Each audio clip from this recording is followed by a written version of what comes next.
Hey, Brandon here. Welcome back to another episode of the 2023 NFL Draft Rookie Report. Today's show, we got an exciting young running back from Texas A&M, Devon Achane, here with my co-host, Jason DiRienzo. He is a recent graduate of the Scouting Academy as well as co-founder of the Devy Watch. Jason, this is our 15th Rookie Report episode. Excited to talk about Devon Achane. Maybe this is an episode that maybe we won't see eye to eye on, but I'm excited nonetheless to get in it with you. Yeah, I'm excited too. This is one I've been looking forward to. Yeah, so we're going to talk about his 2020 film. I've been cutting up film like crazy this rookie draft season. Yes, you have. At the end of this show, I'm going to link two films so you can kind of see the films that Jason and I kind of watched. We're going to talk about his expected draft capital. Right now, he's still kind of in the day two mix, and we're going to talk about his future dynasty projection. And I think that's probably the most exciting part of the show because this is a very polarizing running back who, because of his size, there's a lot of question marks. So let's not waste any time. Hit that subscribe button. Again, thank you for tuning in. We're going to do rookie shows like this for all the rookies you're going to be drafting in April, hopefully after the NFL draft in your rookie draft. So let's get right to it. All right, Devon Achane, Texas A&M running back. He is a 3-year junior, 5'9", 185 pounds, a little stat to go over here. 369 attempts, 2,300 yards, 21 TDs, averaging 6.4 yards per carry. That is his career. Had 65 receptions for 5 touchdowns, averaging 8.5 as well. So I've got to put up some PFF stats here. All right, so zone gap, something we look at on this on these shows just to kind of add some versatility to their game. He looks like he was 68% zone over 3 years, 32%. Yards after contact, 3.93. It's about average with the running backs headed to the NFL. His missed tackles forced was 104 on 369 attempts, so that's a 28% time. Each time he's running the ball, 20%, he is making guys miss in the open field. His elusive rating, 89.9. He is 12th in the 2023 running back draft class. Any of those numbers they're probably all around the average mark. Nothing I don't think sticks out as exceptional there. Yeah, you know what's interesting though? I thought he looked really elusive, which we'll get into. So I'm kind of surprised that elusive rating and everything else isn't a little bit higher. Yeah, it is. I think that's going to be one of the hallmarks of this guy. I mean, I think could be one of the twitchiest, most kind of explosive lateral movement running backs we have in this class. So, all right, we're going to do, let's go through the scouting report. Again, we're going to go through his traits. We go through 5 traits here. This is what we do on this show. The first trait we kind of talk about and look at here is his vision and patience. I'm going to read to you what's in my Devy and to Dynasty dashboard product. And then, of course, Jason, you can kind of fill in the gaps and think. But I thought he was a creative runner. He demonstrated good vision, discipline, and patience. I thought I identified, quickly the lanes, and he really had the burst and acceleration to get through them, allowed his blocks to set up. And I don't know. What I did like is for a guy his size, I think guys have a tendency to kind of always want to, stop and go outside and go laterally around the edges. But given his size, I thought he stayed true to the game plan and ran through the tackles and followed his blocks pretty much. I was impressed with his vision overall. I thought he found cutback lanes and he was patient and nimble. What were your thoughts on his vision and patience? As we know, we've talked about it on these shows all the time. It's really the hallmark of a good running back is being able to find those cutback lanes and create.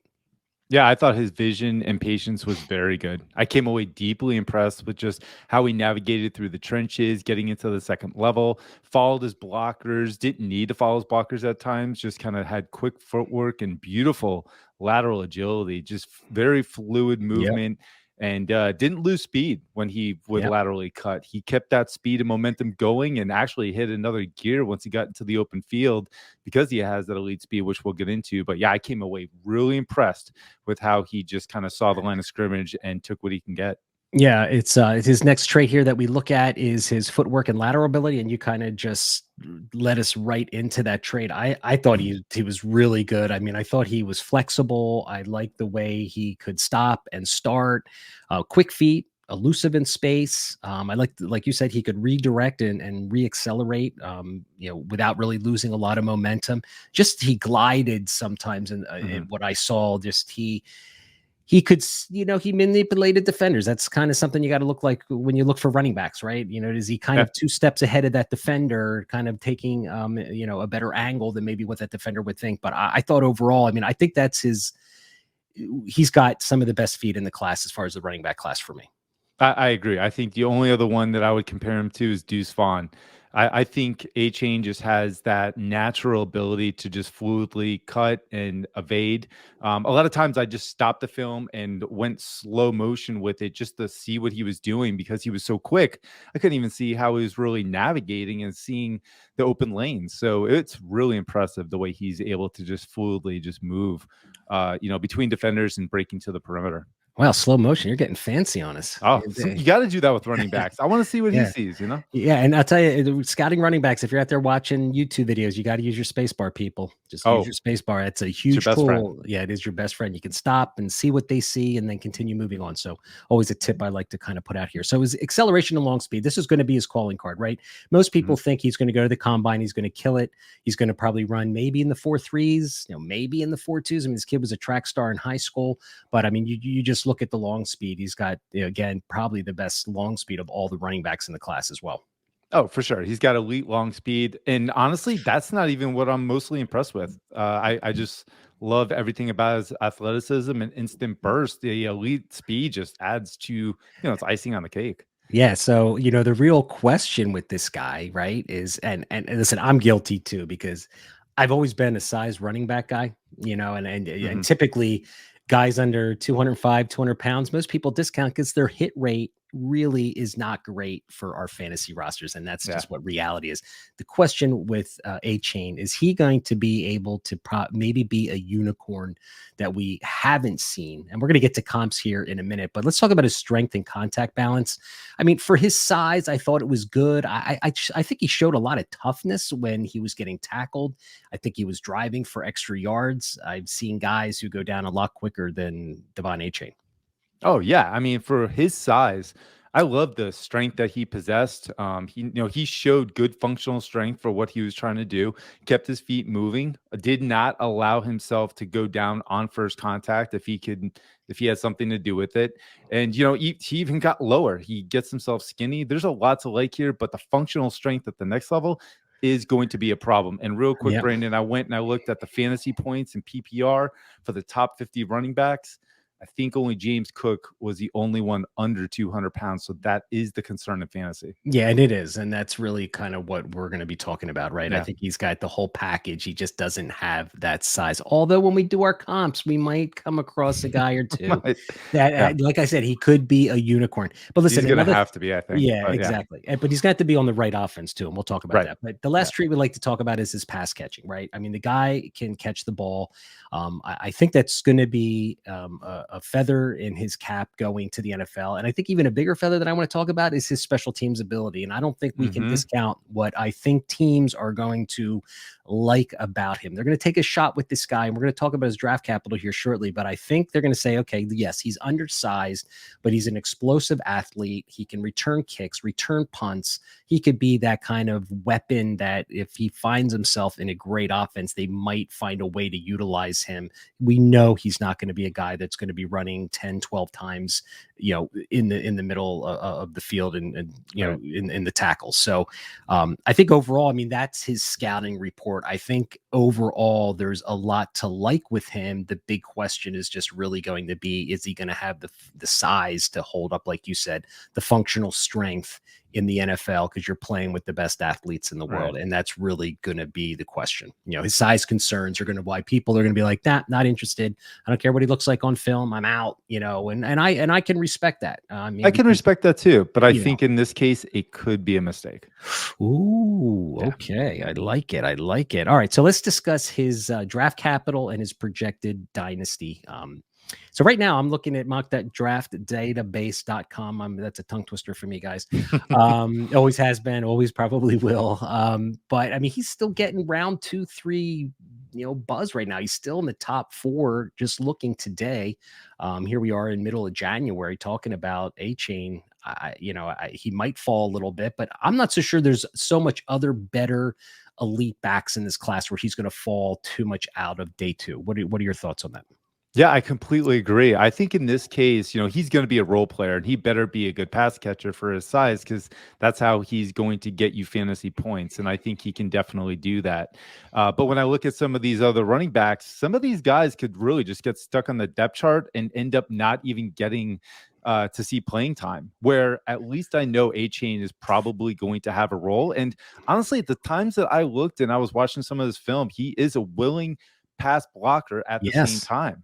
And I'll take that all day long. I think there's an opportunity for him to see playing time early on, especially with that special teams ability. Yeah, I'm glad you brought that up because in that he played, I think, LSU. I actually stopped Mhm. the film when I made that, and he took on, I don't know what the LSU defender's name is, It but he's going to wasn't be BJ Ujulari, it was somebody else, yeah. but I know exactly what you what I what mean, you're looking at. and I think the announcers even said this kid's freaking 60 pounds heavier than him, and he Right. took him on. So I mean, he's got that desire, he's got that Yep. grit to him that I think NFL teams are going to like. All right, so going back to our rookie drafts. All right, so I just did a rookie mock with my dashboard crew. Over the last couple days, he was in the late second is where he was. I'm not sure where because we do it with landing spots. I'm not sure. I think it was maybe the Cardinals was the landing spot, but landing spot's going to matter because I think for him to be successful, I think you're going to need a creative and he needs to go to a team, I think, that has a well-established coaching situation. Like I could see maybe the Jaguars, right? I think Mhm. maybe a team like that with Doug Peterson, who's just a good overall coach who might be able to utilize and unlock the potential of Devon Achane. So I mean, he's going in the late second, probably early third if he gets that terrible landing spot. Yeah, I could see that for sure. And I think scheme is going to be a big thing for Mhm. him too. But yeah, you nailed it. The team that he lands on, if they don't utilize his strengths, we're going to see a lot of his weaknesses, unfortunately. Yeah. So his fantasy ceiling, I'm thinking he'll never be an RB2 or better. I'm thinking RB3 or 4. I think he's going to be part of a committee. I don't think anyone's expecting anything probably other than that. Or hope, fingers crossed, if you've got Achane on your Devy roster, he's been a great C2C guy. You know what I mean? Producing on your Mhm. college football fantasy team for a while. Again, you just have to hope he gets an active role where he can get his hands on the ball 5, 6, 7 times a game, some way, somehow. And I wouldn't be surprised if maybe they put him out in the slot and use him just as a receiver. They're going to want to unlock that speed. That's exactly what somebody should do. Like that James White role that he had when he was on the Patriots, like I could absolutely see A Chain doing something like that. Yeah, Yeah. and I think that that's a flex player, right? In Right. our Exactly. typical 12-team dynasty league. I mean, we're all Yeah. looking for those kind of guys that, he's not going to be productive every week, but you like, yeah, maybe 6 or 7 weeks, he kind of gets you the 15, 20 some points. So my fantasy comp, this was a comp that I saw on Twitter a couple days ago. So I'm going to steal this comp, but I really liked it. It was Warwick Dunn. And when he played Yeah. for Tampa, he was 5'9", 180 pounds. Well, shit, A-Chain here, he's got 189 pounds. So he's got 9 pounds on him. So who knows? Maybe we'll get lucky and A-Chain will show up with like a 194, something like that. But Warwick Dunn was a pretty good fantasy asset. I'm an old man. I remember he had some good weeks. No, you kidding me?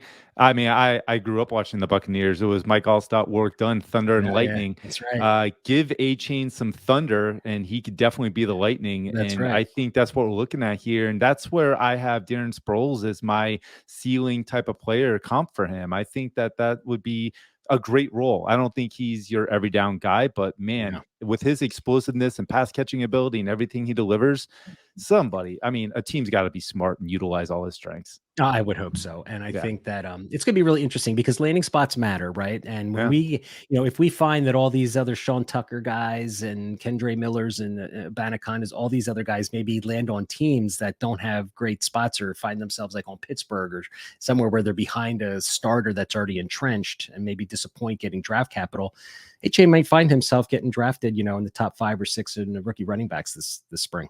Absolutely. I could see that. I could see a case for that, considering some of these guys. I mean, there's size in this class with the running back position. Mhm. Fortunately, with that size, there's also a lot of guys that are going to be in front of them on the depth chart where A Chain has those special characteristics that could get him a role early on.